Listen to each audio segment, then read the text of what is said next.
Nandito ako sa shop ni Poy Poy Aluminum Glass. Poy Poy Aluminum Glass. Kung gusto niyo po magpagawa ng aluminum, pagkain niyo lang po si Poy Poy Aluminum sa Facebook. Umalis na yung mga tropa. Inatid na bayaw sa Bulacan. Tapos tayo, baka dito lang tayo sa Arayat. Sikasuin ko yung mga kailangan ayusin dito sa Arayat project, yung pong roofing. Para makapaglinis na rin sila doon. Dahil po, konti na lang nga yung ginagawa nila doon.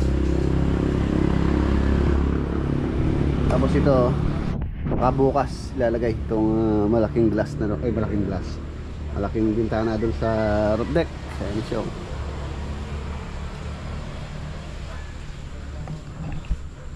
Yan si Melvin. Hello po, good morning mga idol. Idol mo sila. Idol ko sila. Shoutout kay Kuya Renato at kay Ate Mary Grace.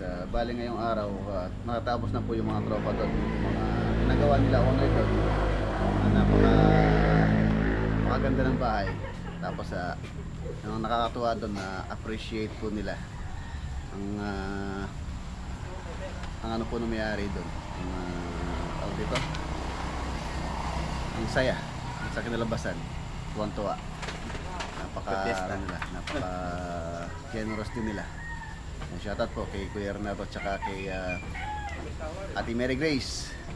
Yan, napipiesta pala ngayon dito sa bayan ng Arayat. Magpipiesta. Yung po mga gustong pumunta rito kay Poy Poy.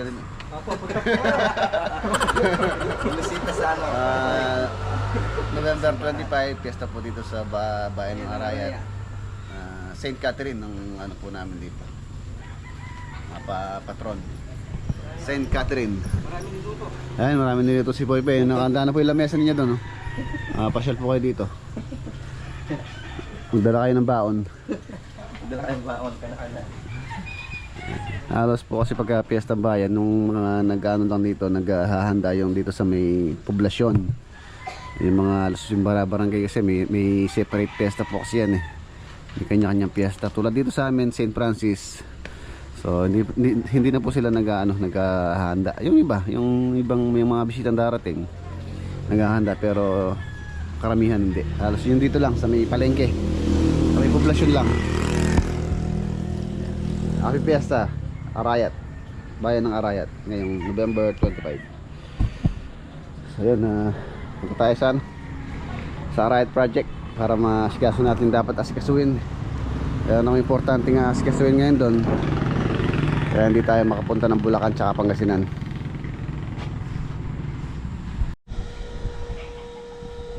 Ayan, nandito na tayo. Ayan na po siya. Ang ganda ng kulay niya, oh. Tapos itong kulay na napili po ni owner. Halos lahat naman po ng pinintura namin dito, yung pong owner yung nag-decide sa kulay. Ayan, tulad nun yung sa taas, yung sky blue, light blue. Ganda, oh.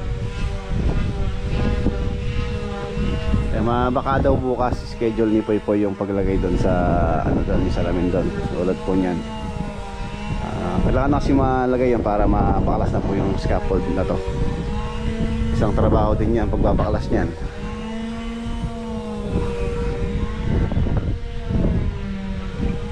Baka this week matapos na po ito.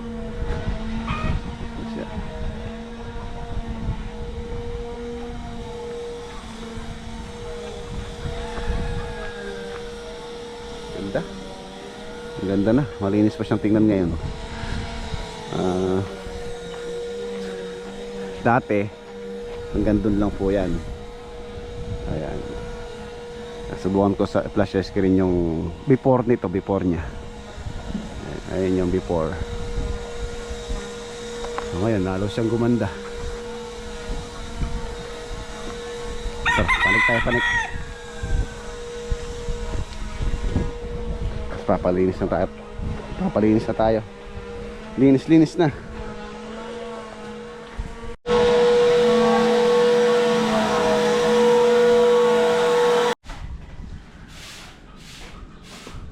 Yun, ayan na, malinis na. Napalinis ko na tong concrete topping para lagyan namin ng grout. Ang gagrout naman po dito, semento lang naman. Purong semento. Saka sa kanyang mga guhit-guhit.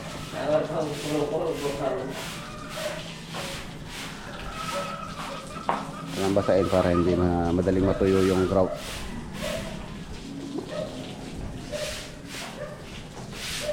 Ayan na siya.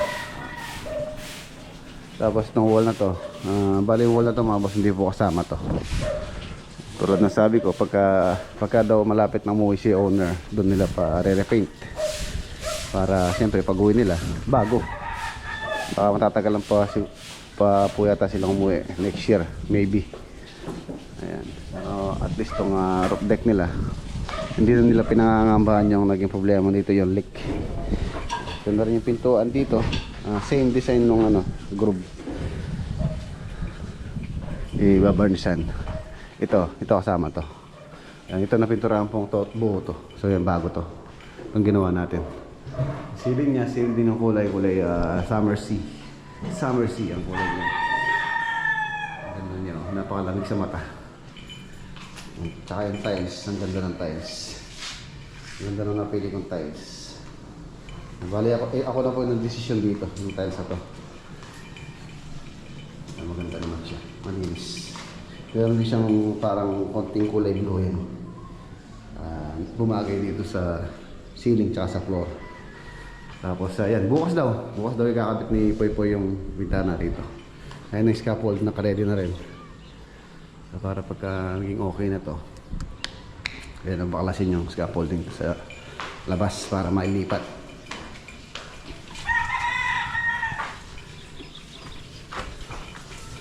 Bibili natin yung yung pang balis dito, materials.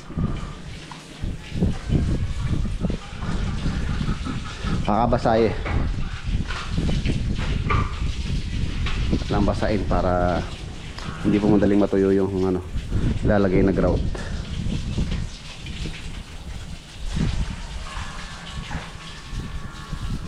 Lagay na rin downspout kasi pinturahan na lang yan. Si sinky yung gamit ko po pala. Ayan.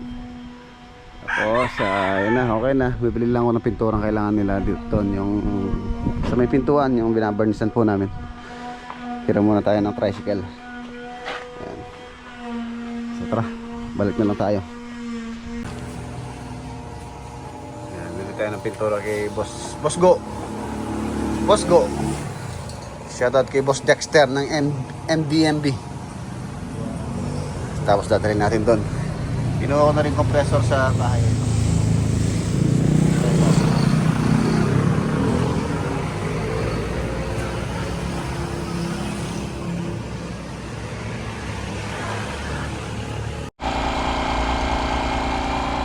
Nandito na tayo.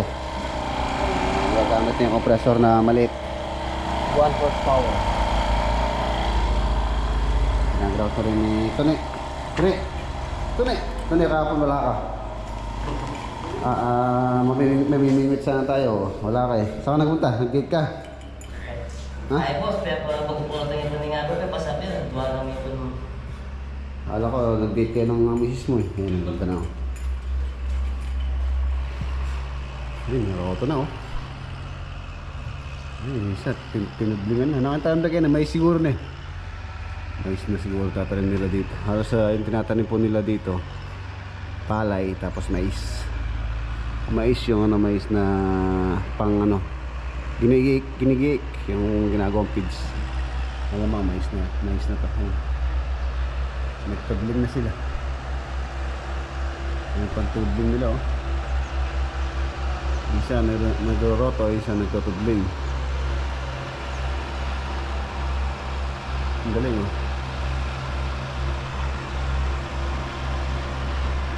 Ang ibon.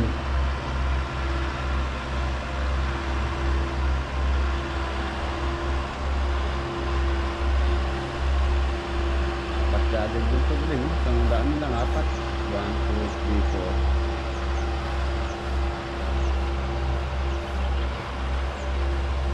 Hindi rin siguro yan.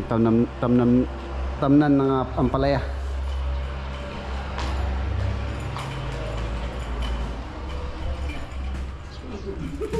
Kung pagkakanya-kanya nga yan, sige po. Hindi naman grabe na ako.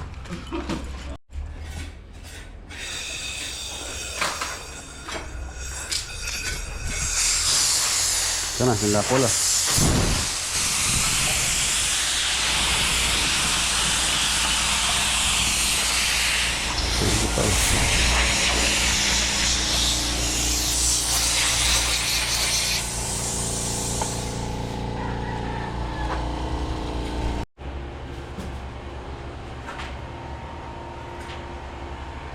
Alis ang kumanda nung nagka-drop.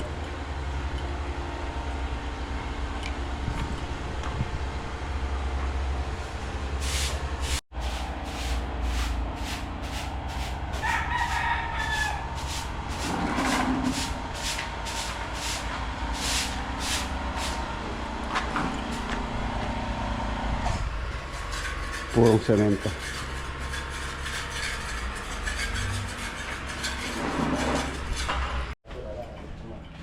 Kahit naman ito yung kaya nila.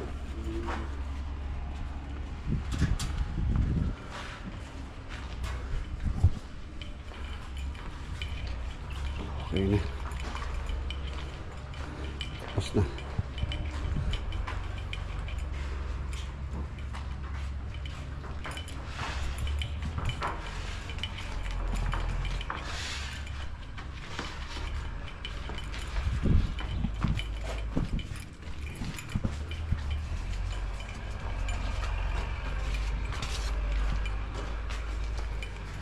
Linis na rin.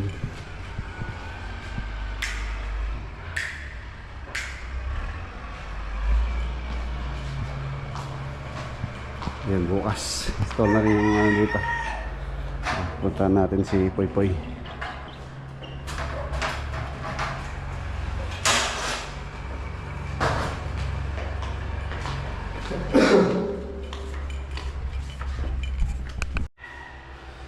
Ayan, nabaklas na yung mga umangat na to.